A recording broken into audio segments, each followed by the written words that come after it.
the Quinn Show. My next guest first made his mark in a major motion picture, maybe you heard of it, called School of Rock, where he stole the scenes as the fashion-forward Billy, aka Fancy Pants. But he has come a long way since his child actor days. He's now a talented country music artist, an LGBTQ plus advocate, and a certified life coach. It is my pleasure to welcome to the Quinn Mars Show, Brian Falduto. Brian, how is it going? Hey, Quinn. Good. How you doing? I'm great. Thank you so much for joining me. I know it's probably a gross, cold, snowy day, so it's probably better that you're inside anyways. Yeah. But no, thank you again. I really appreciate this. Just to kind of dive in, normally what I do is go back and just the start of everybody's lives, kind of. So I wanted to start back of you growing up in New Jersey. I kind of want to get a sense of like what a young Brian was like. Like, was he into movies, books, sports? Was it performing right away? Like, take me back to those early days. Yeah, no, he was a bit of an attention seeker, I would say. I was always trying to get everyone's attention. I would stop family dinners to try and get everyone to come out to the living room to watch me perform. My baby book says that I started singing when I was 2 and I started dancing when I was 3. And that's, it was just always about performing from the get-go. Right from the start, eh? What did your parents do, like, career-wise? My dad's a dentist and my mom was a teacher. Wow. Okay. So nothing to do with performing entertainment. No, and there's not a lot of it in the family, but I guess really? It was due time. Do you have siblings? I do. I have an older brother. Yeah. Okay, and I mean you don't have to, but like, what kind of career does he do? He is a mechanical engineer, so very different as well. You are just so out there compared to everybody else. Do you remember, like, I know you said in the baby book it kind of said about you singing and stuff. Do you remember like a certain like early memory of like, I know you said like performing for your family, but like, was there one thing where you're like, yes, this is what I'm really interested in? Probably like early children's choir days, like in church, you know. Mm-hmm. Honestly, I was just the loudest kid and I got a lot of praise for it. Like the teacher was like, why can't everyone sing as loud as Brian? And I was like, good question. I felt so pompous and proud of myself. So yeah, it paved the way. The rest of the kids were mumbling through the words. It's probably something I would have been down. It's funny. I love attention, but I would have been the kid mumbling through, just trying to get by. Yeah. With like performing and everything like that, did you also do, I'm assuming, like school plays, musicals? Yeah. What kind of musicals were you in school? I sure did. My first play, I don't think this is ethnic, but or racially ethical. But I was the lead in Tiki Tiki Tembo. The show, which is pretty much about it's an Asian folklore, right? So I don't know that I was the best cast for it, but this was New Jersey back in middle school. I don't know, but right. And then after that was The Wizard of Oz. And I was always the lead in middle school. That was another sign that I was like, I got this. Right. But yeah, and then when I was in school, I did a couple musicals and a couple of plays, and it was basically just me and my best friend that did it. And like the rest of my friends, like that's not something they were really interested in. Did you kind of have like the same sort of thing? Like you had your like performance friends, and you had like other friends? Yeah, I mean, honestly, like my friends were all over the place. I think because of the movie, it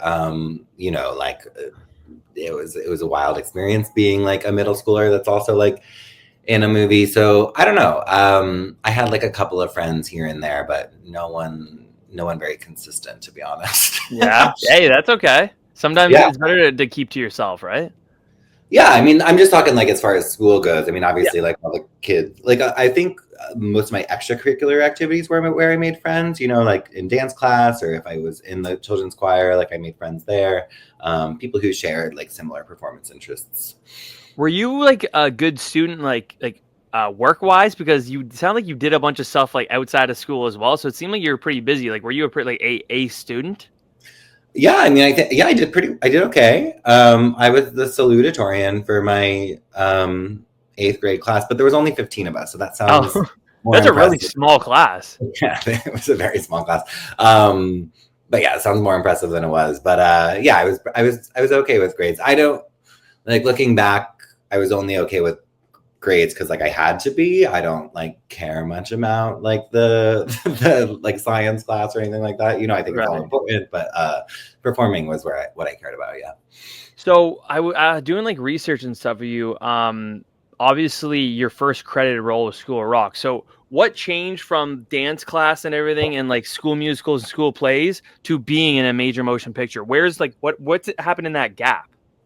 Yeah, so the story is that I was on a family vacation with my family in Aruba, and my family was just chilling by the pool, and this guy with a like camera crew and like a microphone walked by, and I just followed him, and I walked up to him and I was like, "Hey, can I be on TV?" And he was like, "No, we're busy here." My mom came over and she was like, "I'm so sorry about this," and he was like, "No, this kid's clearly a star." And he gave my mom the contact information of a booking agent back in New York City. And he said, "Contact her when you get to the States.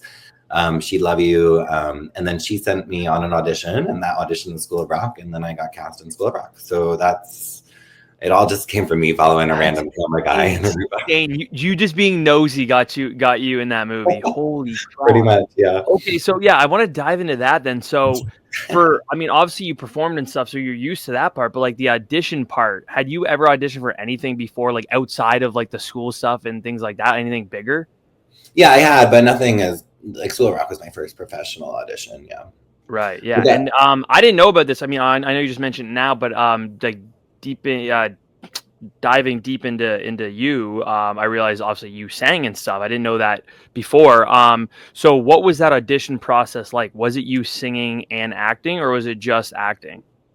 Yeah, no, I think they made everyone sing just because they weren't really sure. They kept tweaking the script throughout the audition process. Like my character, I know this was true for several of the kids. My character didn't exist like before I auditioned, and then they like created the character sort of around what I brought into the room. So, so yeah, I did sing. I didn't end up singing in the movie. I sang a boy soprano, and I do think the reason I got cast is because of my song, because I went in and I sang a boy soprano rendition of Send in the Clowns from A Little Night Music, which is pretty precious for a 10-year-old to bring into a room. And I think they were just like, well, we got to figure out something to get this guy. He has to be in this. Yeah. So, yeah. Yeah. Wow. Okay. So, when you got, like, was it just one audition? Was it callbacks? Did you have to do like that chemistry read thing? Like, did you have to do that kind of stuff with the other kids and or Jack? Yeah, no, it was a crazy process. There was like around, like, I feel like I went in like 10 times for callbacks. It was, what? Yeah, they kept changing the scripts, or you'd have to read with different people, or and then they did the table reads, which, you know, they were very clear that this does not mean you are cast if you are like at the table reads. Like, you know, it was still sort of like part of the audition process, and some of the people who were at the table reads did not end up making the cast. So yeah, it was all sort of like a long process. I wonder if that's a normal, you may know, is that normal to do table reads and then still not 100% be like in the movie and be casted?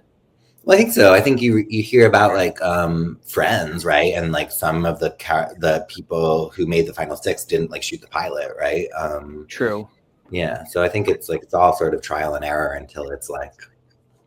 Right. So this might be a difficult question, but you being that young at the time, and like you said, they created Billy for you. And obviously he was like a flamboyant character. What was the process for you at like that young of an age to dive into a character like that? Like, did you struggle creating that character?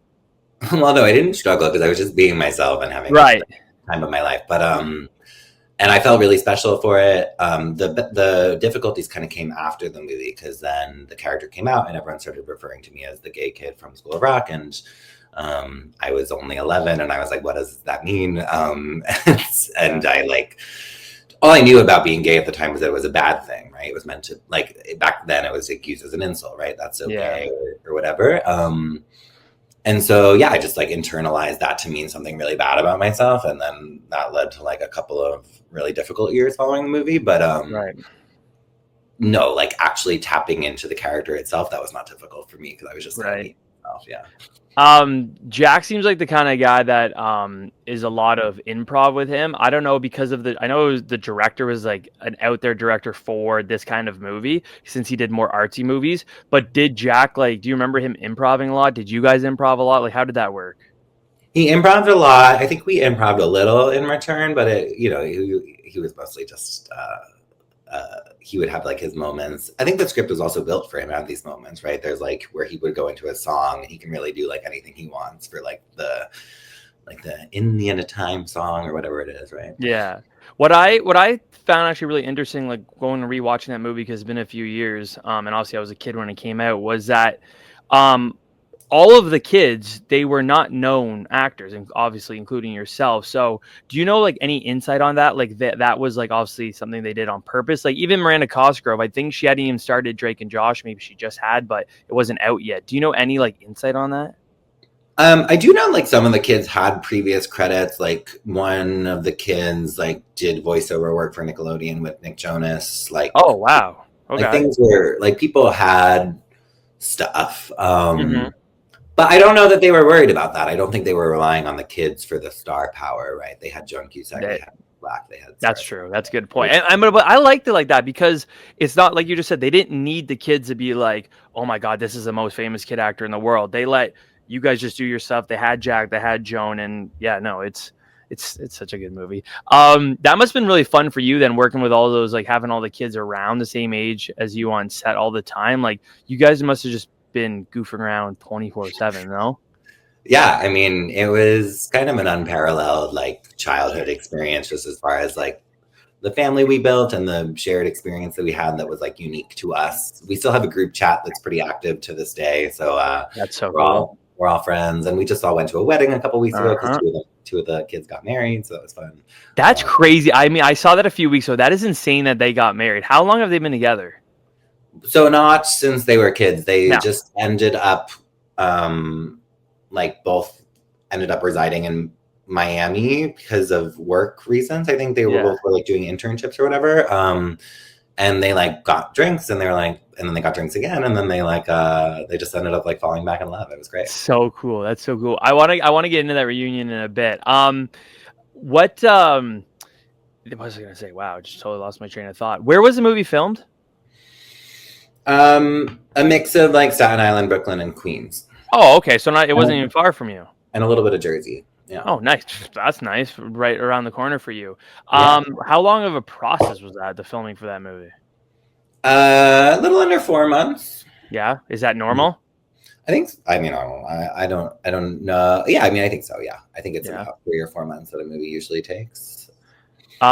I don't know how it worked behind the scenes, obviously. Like, I don't know if they really made the movie thinking, hey, this is going to be huge. But that premiere must have been pretty cool, no? Yeah, no, I mean, the whole process was cool. We all ended up going to the MTV Movie Awards together. That was really cool. We did a bunch of press stuff. We got to go all over for the film after. Just all really cool stuff that, like, you know, I obviously was very honored to do as like a kid. Right, exactly. Was there one of the kids that you feel like you gravitated towards more than others? Like, were you really tight with one group and not another? Like, how did that work, that dynamic? Again, you're a kid, so I feel like kids always just get along to a certain extent. Yeah. No, I mean, everyone mostly got along. You know, there were a couple of things here and there, but I would say they go by Z now. In the film, they played Gordon, the like light show. Oh, the glasses. What'd you say? With the glasses. With the glasses, yeah. Yeah. They and I were probably closest. They also lived in Jersey, like 30 minutes away. So even after the film, we hung out all the time. Oh, that's nice. One of my childhood besties, for sure. Oh, now, obviously, like, being in a major movie like this, a lot of people will be like, okay, wow, like, they did something this big. What's the next big thing they're going to do? Like I said, Miranda Cosgrove, Drake and Josh, iCarly, Despicable Me, all that stuff. Jack Black was already big enough. For you, I know, and we'll get into this, with like the aftermath of it wasn't that great for you. Did you, before that happened, after the movie, did you still want to continue acting? Or was it this bullying and stuff that crushed you and was like, I'm done now?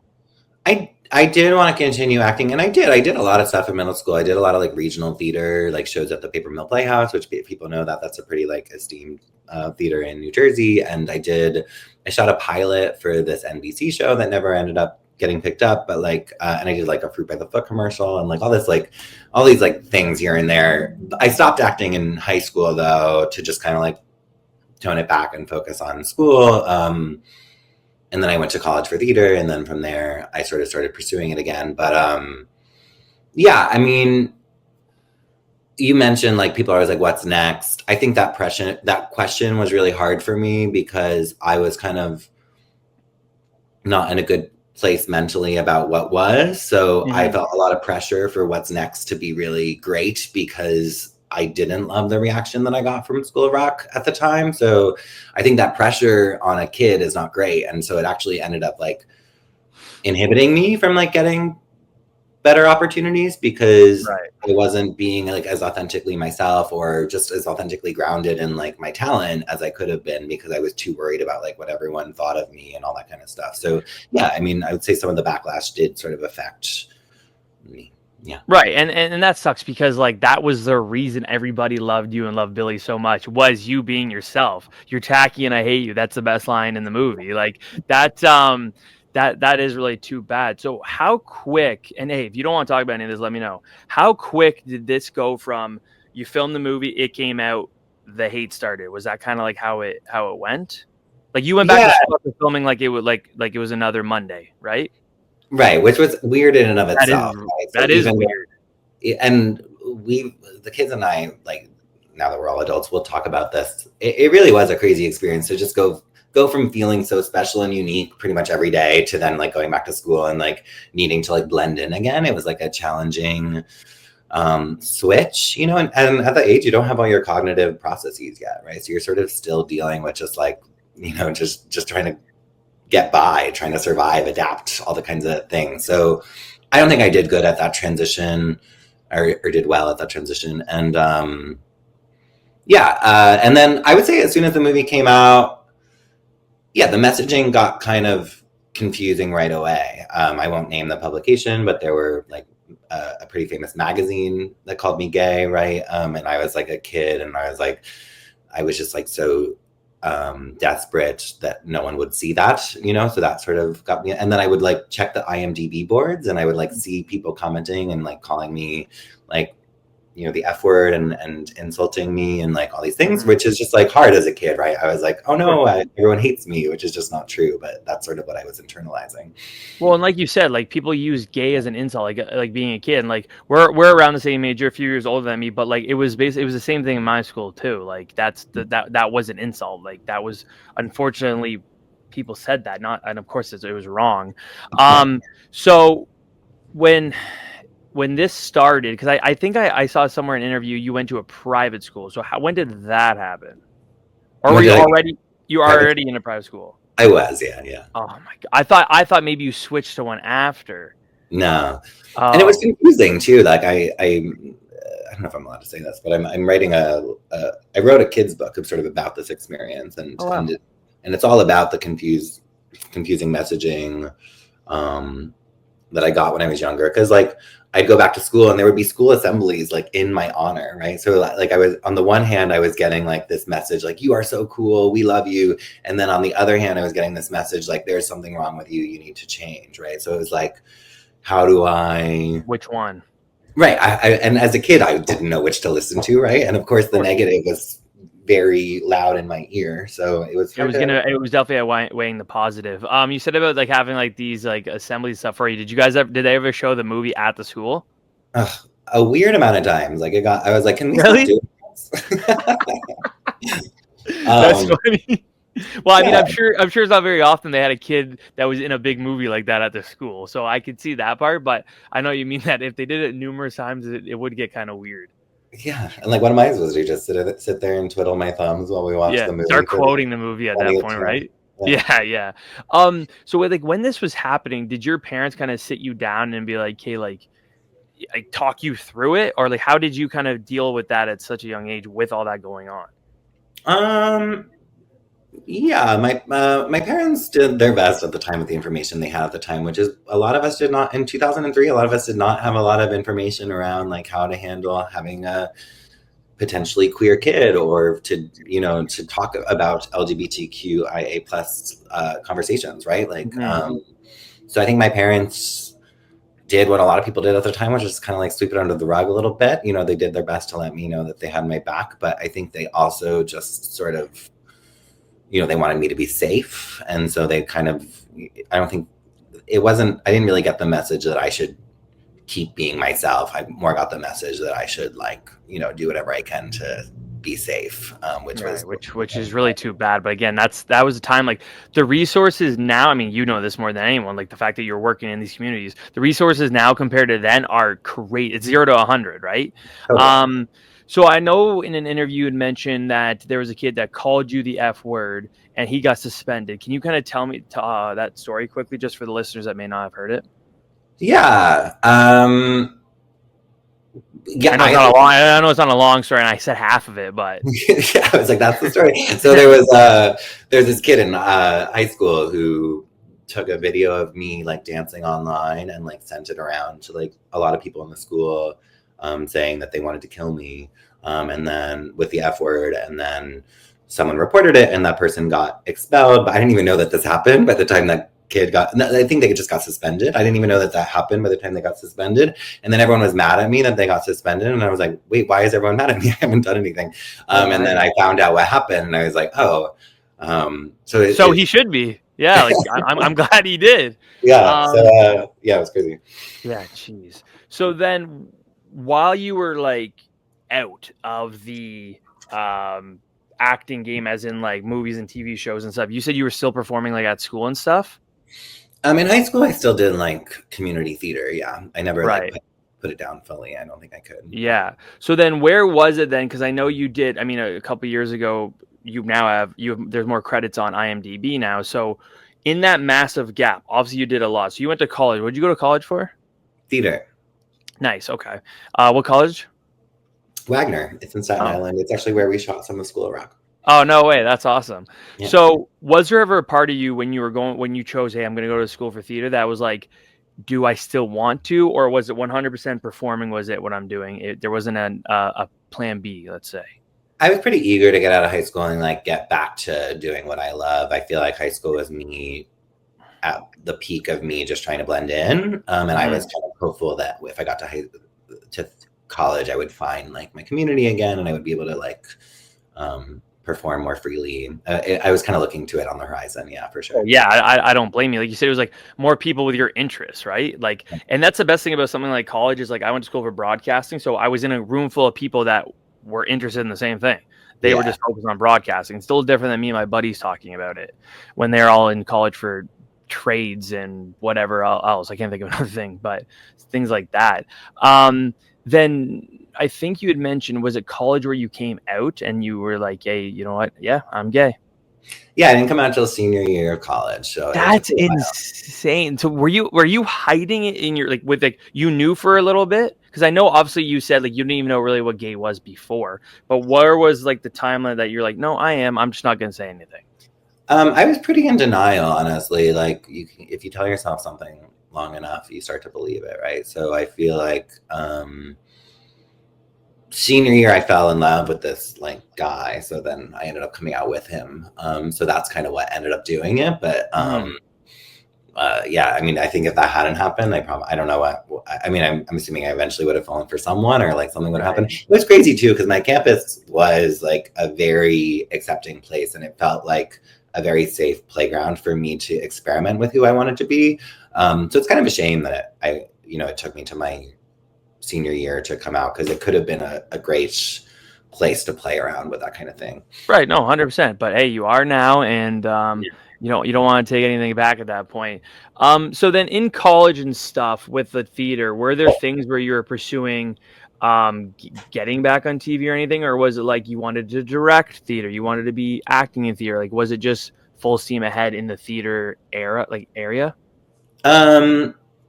It was just kind of back to auditioning and me, and I think college was more about like training, right? But I was still auditioning here and there. And then when I graduated college, I auditioned for pretty intensely for like 3 or 4 years. I did a couple of off-Broadway shows, and I did like a couple of short films and like things like that. But I actually, the whole time I was working in radio as like my day job, country music radio. Nice.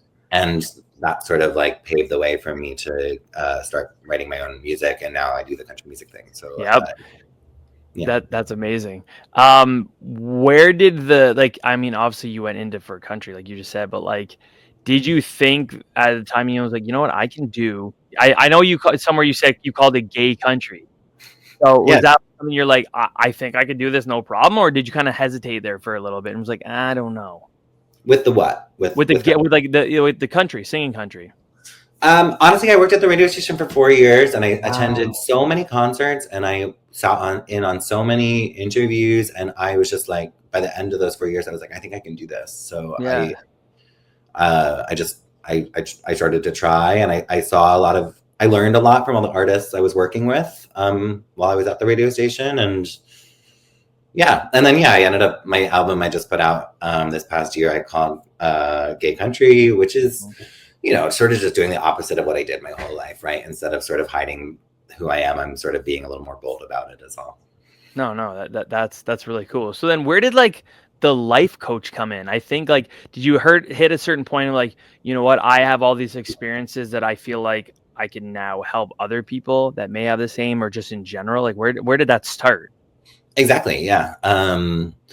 I think like mid-20s, you can only spend so long like hating yourself before you need to start doing the work on yourself, right? And realizing and you can't just flip a switch on all that. You have to like really sort of start a personal development journey. And so I started going to therapy. I started reading a lot of self-help books. I started meditating. I started doing all these things, and I just realized I was like really off course as far as like being in touch with my most authentic version of myself and really like mindfully putting that out into the world. And so as I started to course correct, I got really passionate about the human condition, which is honestly something artists are already passionate about, right? Because that's what art is all about. It's storytelling, it's performing, it's writing. And they call therapy or psychology, it's the arts of the sciences, right? So it's the art of the sciences. So yeah, I started to just really love figuring out my humanity and talking to other people about it, so much so that I was like, I think I want to help other people do what I'm doing. And that's kind of where life coaching came in. This may be a dumb question. How does someone get certified in life coaching? Yeah, no, it's not a dumb question. It's actually only a profession that's been around for like 100 years. It's not even like obviously therapist has been around for a while, but like life coach is sort of a deviation of therapy. And you have to like, there's all these requirements as far as like training hours and then mentoring hours, and you have to see a certain amount of clients before you can get certified and all that kind of stuff. But okay. And how long now have you been doing it, actually certified? I've been actually certified for 4 years. I was coaching like under a mentor for 2 years prior to that. I see currently about 16 to 20 clients a week. Wow. And I love it. It's a fun little thing to do on the side of the music. And I appreciate it. And take me through a day-to-day of what you do, because you sound like such a busy guy. I need to know like how you schedule all this stuff and like keep it all in check, because I feel like I'm kind of a busy person and I am terrible at. Dude, on the way home just earlier, I got a call from my dentist saying, "Yeah, you're supposed to be here half an hour ago." Totally forgot. I am so terrible with scheduling stuff. So please take me through a day-to-day of how you do all this. I've been fortunate in that I've never lacked that skill. I've always been like a little OCD about my planning and my scheduling and all that kind of stuff. So yeah, that's just something that kind of comes naturally to me. Believe me, there are many faults I have, but I'm very good at that element. I try to keep my coaching confined to like 2 to 3 days a week. So I don't do good at transitioning between coaching and being an artist. So like I've tried to do the whole like half day thing, but like if I coach in the morning, there's no way I'm writing in the afternoon. Or if I write in the morning, like by the time I get around to coaching, I like don't want to talk to my clients because I'm like in a creative space. So it's like hard for me to transition. So I just have coaching days and then I have creative days. And when I'm on tour, coaching is good because I could do it on the road. And yeah, I just try and make it work, you know? Hey, you're a better man than me. How do you not take that kind of stuff home with you? Of the like, basically hearing other people's problems. Yeah. Honestly, I guess, I don't know if this is an interesting answer, but the real answer is presence. I think if you're really present and you allow the conversation to just like flow through you, like with your most grounded being, it won't get lodged in you. Like if you're able to like keep that compassionate, open-hearted space going, the more you're not present and sort of like things might get under your skin in like a way that you're not aware of, and then later you'll be like, oh wow, I'm really like caught up in this thing that I was talking about. So yeah, I don't know if I explained that well, but presence is usually the best way to do it. Just to really like make sure you're open and available, and then all these things will move through you. They won't get stuck. Right. Hey, no, that's great. Like I've always wondered that, just like with therapists and stuff as well. Like I'm just like, you're listening to these people's issues all day, and like obviously I'm sure there's things going on in your life as well. Like that must be hard to not take it home. Did you ever have that issue to begin with, or was it always that you knew the presence that you were going to be good with it? No, when I first started like training as a coach, my day job was working at the Trevor Project as a crisis counselor. That was really difficult to, those were probably two of the most taxing years of my life, because I was talking to suicidal queer youth pretty much every day. That was hard because that wasn't, it's also not, that's not coaching where like I'm engaging with an individual who like has goals and is sort of like mindfully choosing to show up. These are people who are sort of like, this is their last resort that they're calling you, right? So it's a much different energy exchange, and I found that extremely taxing, but also wonderful work, and I was very grateful. Absolutely. Yeah, it's definitely rewarding as well, too. Yeah. Looking at your IMDb, you have 2 extra credits since that's funny. 2 more credits since School of Rock. That's Dosed, a short in 2020. Can you take me through that short? Did you do this during COVID or was it before? Yeah, that was just, I don't mean to bum you out, but neither of those projects are really much to, the fishing project never really came to fruition. And then the Dosed project was just a friend's short film that I really?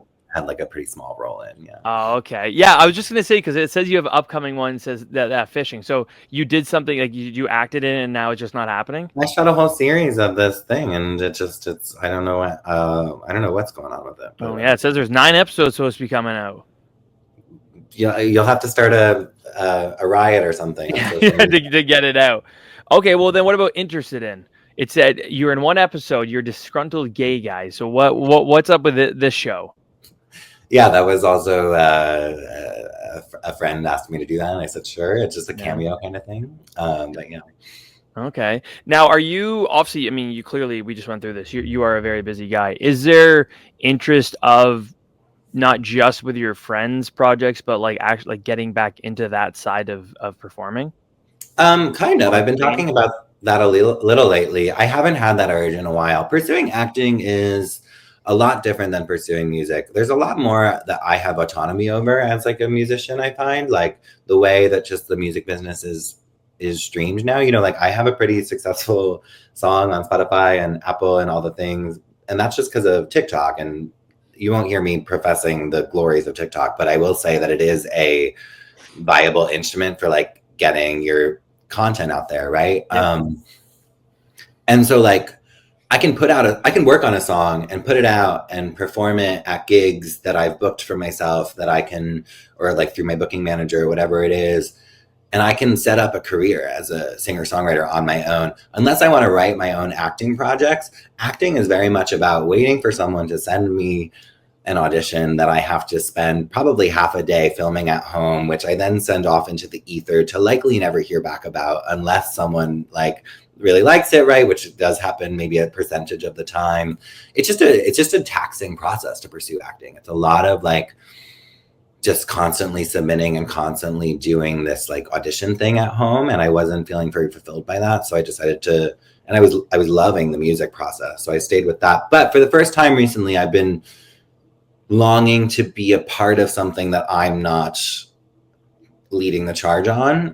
Like I'd love to just show up to a rehearsal or like show up to a performance. So yeah, I've been talking with my team and we might start going on auditions again. We'll see.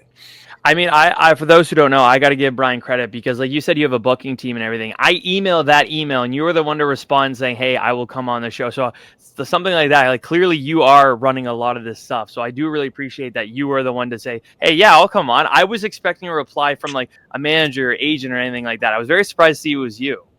Well, they flagged me and they were like, "Hey, are you interested in this? Here are the details." And I was like, "Sure."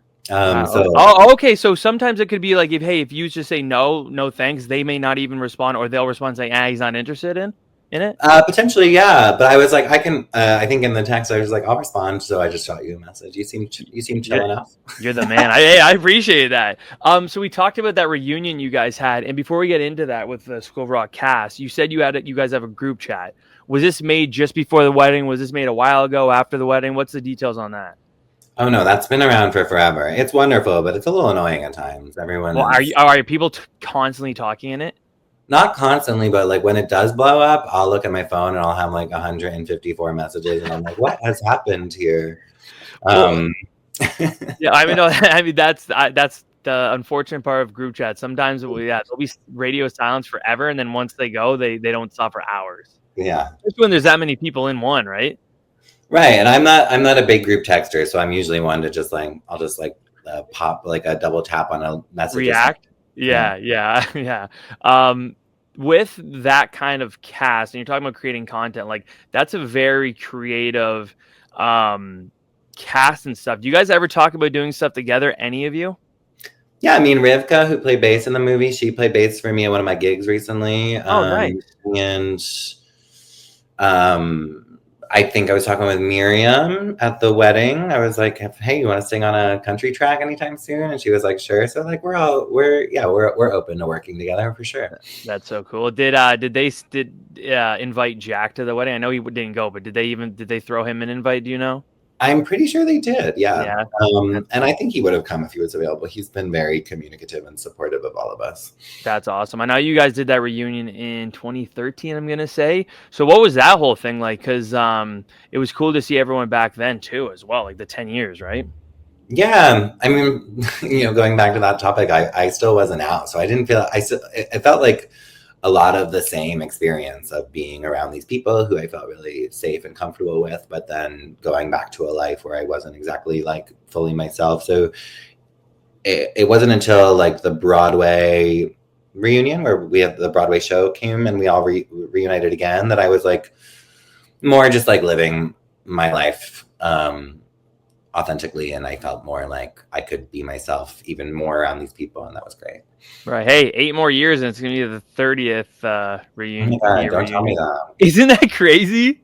Yeah. 8 years and it'll be 30 years. So with that group chat and everything and that wedding, that must have been really cool. Just, I mean, obviously, like you said, you guys are staying in constant contact, but like just getting everyone together like that must have been amazing just to have all the kids back together. Like, and it's cool because at the same time, like you look at all the careers, everyone's done so many different things since, right? As well. Like, obviously a lot of people are still in entertainment and like performing and everything, but it's like, some people just left that after the movie and did nothing like performing or anything like that. Was there anyone that like surprised you of like, wow, this is a career you're in now? I wouldn't have thought about that. Not really. I mean, we were children when we filmed the movie. I think it's funny when people are like, I think I posted something on, I got a ton of new followers because of that wedding, right? Because it went viral. And it went huge. Yeah. Yeah. And, mostly really nice messages from people. But one person was like, you should have just stayed the band stylist or something like that. Like, instead of like becoming an adult. I guess I just think it's funny that people are like, of course I don't know what I want to do with my life when I'm a child, right? I guess in my instance I did because like I'm still performing, but like a lot of people, like they were just kids, like they figured out like when they grew up what they actually wanted to do with their time and their energy, right? That's fair. Yeah. Again, like for a lot of people, especially being a child, like that was just a hobby and then they were done with that hobby. Like me playing soccer as a kid. All right, I don't want to play soccer anymore, right? Now I'm going to do something else. You mentioned about a podcast. You currently have a podcast now? I did. It was back when I was like pushing myself as a coach, but a bit more. Like back when I was marketing, I have a pretty full roster, so I'm not really making a lot of efforts in that area at the moment. But I had a coaching podcast. Oh yeah. How long was that on for? It was like a year of episodes. I did like an episode a month, tackling like different queer mental health topics. And it was fun. I give you credit. Running a podcast is a lot of work. Yeah. Hey, well, what I just tell people all the time is that like I'm just really nosy and annoying.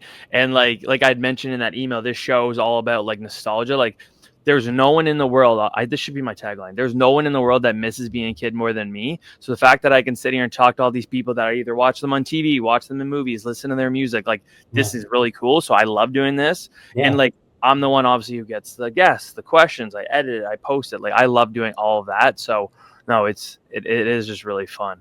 Oh, cool. Before I let you go, one thing that I always ask my guests is, what is one thing you miss most about being a kid? Probably having energy. That's a good one. No one said that one before. I like that one. I don't know. Is everyone else not tired all the time? I feel like I'm yeah, that's true. Yeah, all the time. But yeah, I also like I'll see kids like just run for no reason, and I'm like, what are you doing? Like, where are you going? Why are you running? Like I haven't ran voluntarily in a long time, you know? It's like when you're a kid and you used to run on all fours and run up the stairs. Yeah, like crazy. A dog. Yeah. People should start doing that again as adults. Just some guys that are in their suits going up their job, like just running on all fours.